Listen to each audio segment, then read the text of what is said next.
Ter um mapa vai fazer toda a diferença. O que é um mapa? É um método, né? Como é que eu vou estudar? Faz sentido eu começar por onde? Eu começo por escrituração? Eu começo por declaração? Faz sentido eu começar por apuração? Faz sentido eu falar de apuração de CMS se eu não entendo nem mesmo o que é um fato gerador?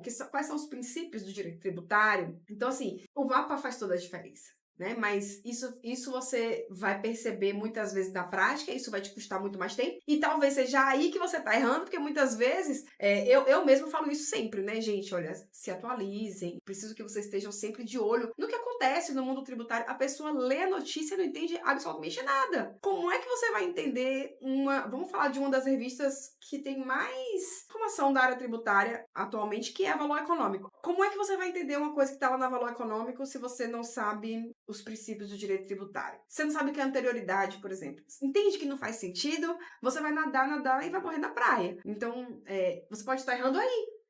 Você pode estar errando na falta de método. Então, assim, só até aqui a gente já falou de 3 possibilidades de erro. A gente já falou dos combinados, certo? Você está entregando o que está combinado, por isso você não cresce. Não faz sentido. Você está entregando o que está combinado, você vai receber o que foi combinado. Você pode não ter um método claro, com mapas e caminhos que te levem ao resultado que você quer chegar. Esse também pode ser um dos seus erros. E o primeiro que a gente abordou foi justamente você estar fazendo atividades de forma mecânica, sem se aprofundar no motivo pelo qual você realiza cada uma delas e o porquê cada item que você faz no seu trabalho é de uma forma. Essa semana mesmo, por exemplo, eu tô com um estagiário novo lá na empresa e ele tá fazendo um trabalho bem mecânico porque o sistema tá com uma falha e eu preciso que ele preencha uma informação em alguns contratos. E ele tá preenchendo essa informação. E aí ele tava preenchendo essa informação e eu perguntei pra ele assim, outra pessoa passou a atividade pra ele, eu pedi pra outra pessoa passar e ela entrou em contato com ele e falou, é fácil. Você pega essa planilha e você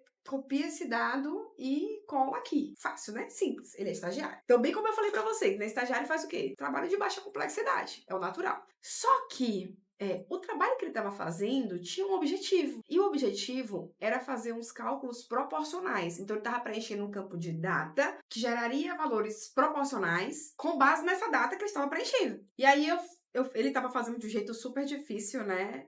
No fim, ele não estava copiando e colando, ele estava digitando. Eu perguntei, por que você está digitando? Aí ele falou assim, porque a formatação é diferente. Imagina aí um campo de data que no sistema você não coloca 2024, você só coloca só 24. Só que na planilha tava 2024. Então quando ele colava, ficava o 2000, né? Ficava o 20 e cortava o 24. Eu falei, tá, formata o Excel, igual a planilha, igual ao sistema, e aí você vai conseguir copiar e colar. Realmente nem pensei nisso e tudo mais. Muitas vezes isso é um exercício, tá? Isso é um exercício. Se você não se exercita a sempre pensar, poxa, como eu poderia fazer isso aqui de um jeito melhor?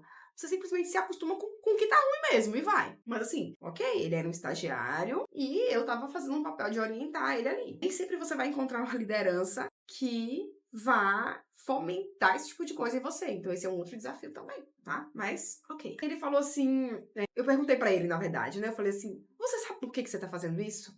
Aí ele falou assim, não. Aí eu falei, sempre que alguém te passar alguma coisa, pergunta por quê.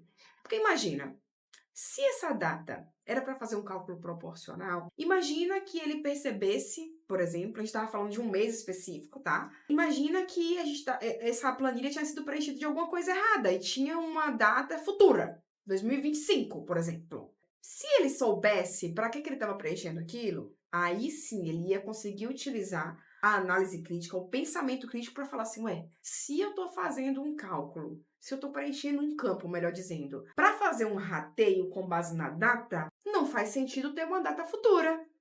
Então, você consegue entender que ele só consegue pensar nessa possibilidade se ele souber exatamente o motivo pelo qual ele está colocando aquelas datas? Porque assim, se for 2025, 2026 e ele não souber para quê, é indiferente. Você entende? Então, assim, só sabendo o porquê, ele vai conseguir questionar uma eventual informação incorreta. Então, sempre entender os porquês vai fazer a diferença e pode ser aí que você está errando. E olha assim, eu tô trazendo um exemplo aqui de aprendiz estagiário. Tô falando de aprendiz estagiário, porque esses são os únicos cargos que bem pouquinho, vou dizer bem pouquinho, a gente tolera não entender Cada liderança é de um jeito, mas assim, pra mim, no setor fiscal, são os únicos cargos que eu entendo que são pessoas que estão aprendendo, né? Então você tem que se posicionar realmente no sentido orientativo. Assim, se você já é um auxiliar, de auxiliar em diante, né? Nossa, Jéssica, você é muito criteriosa, auxiliar tá começando. Mas, cara, você quer crescer? Se você quer crescer, não importa o cargo que você tá, até o estagiário, até o aprendiz, precisa se posicionar com análise crítica. Precisa entender os porquês.